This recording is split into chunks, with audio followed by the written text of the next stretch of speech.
Бишкектин жанындагы Айкөл жаңы конушунда көп айылдарда эле бала бакча жок. Колунда барлар борбор каладагы менчик мекемелерге берсе, акчасы тартыштар бөбөктөрүн өздөрү үйдө багып отурганга аргасыз. Кошуна болуп жашаган Нуриза менен Айым экөө тең азыр декретте. Бири дарыгер болсо, экинчиси химик. Бирок уул кыздардын бала бакчага бере албагандыктан жумуштан баш тартууга туура келген. Былтыр аламидин бирге садикке очередке туруп койгом. Уже 1 жыл болду. Очередке элек, очеред аябай көп дейт.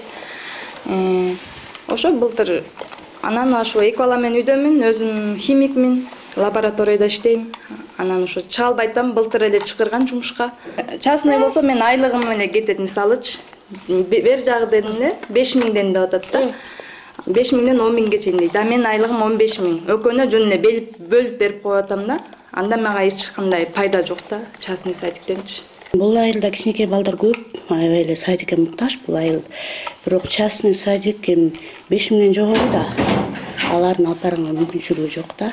Анан көбүнчө эле мамашалар иштебей үйдө балдарын карап отурушат. Бала бакчанын жоктугунан болсо да ал жака киргизүү кыйынчылык жараткандыктан азыр өлкө боюнча 700.000 бала мектепке чейинки билим ала албайт. Мунун кесепети айрым учурда оор болууда. Алсак өткөн аптада Бишкектин Келечек жаңы конушунда күндүз үйүндө камалган 3 чүрпө иске ууланып, азыркыга чейин өзүнө келе албай жатышат. Алар 2, 3, 4 жаштагы бөбөктөр. Эгерде бала бакчага барганда мындай кырсыкка кабылбайт беле деген ой жаралат.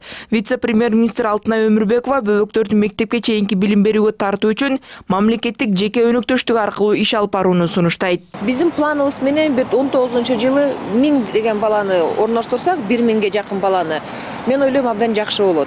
Анткени бүгүнкү күнү Бишкек шаарында эле очередте, расмий очередте бир 14-15 миң бала турат.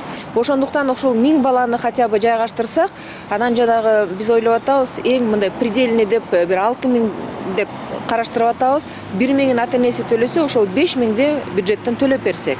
Ошондо дагы ошол 1000 балага ошо бир айда 5000ден төлөсөк, бул 5 миллион болот экен, 12ге көбөйтсөк 60 миллиондой акча керек экен 1 жылга. Эң приоритеттүү, бул билим берүү тармагы приоритеттүү болуп атат. Ошо балдарыбызды бала бакчаларга жайгаштырышыбыз керек.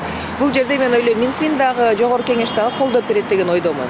Учурда Кыргызстанда 1390 мамлекеттик 145 менчик бала бакча бар. Бирок ал 7 жашка чейинки балдардын баарын камтууга жетпейт. Өлкөгө дагы 2000дей мектепке чейинки билим берүү мекемеси керек. Бир эле бала бакчаны ачууга кеминде 50-60 миллион сом сарпталат экен. Азырынча бюджеттин эсебинен жылына эң көп дегенде 10 имарат курулууда. Мындан улам мамлекеттик жеке өнөктөштүк аркылуу бөбөктөрдү менчик бала бакчаларга жайгаштыруу демилгеленүүдө.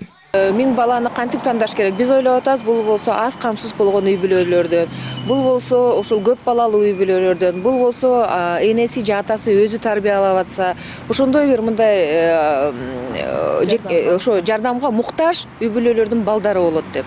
Анткени бүгүн биз баарына тең түзө албайбыз тилекке каршы.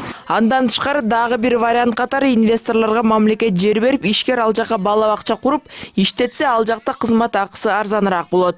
Мындай тажрыйба Казакстанда колдонулуп, жакшы натыйжа берип жатат дейт вице-премьер-министр. Азыр бул жаатта сүйлөшүүлөр жүрүп жатыптыр. Ал эми бөбөктөрдү бюджеттин эсебинен менчик бала бакчаларга жайгаштыруу демилгеси колдоо тапса, ушул жайдан тарта ишке кирет деп күтүлүүдө. Элизат Эркин Тур, Алтын Каныбек уулу, НТС.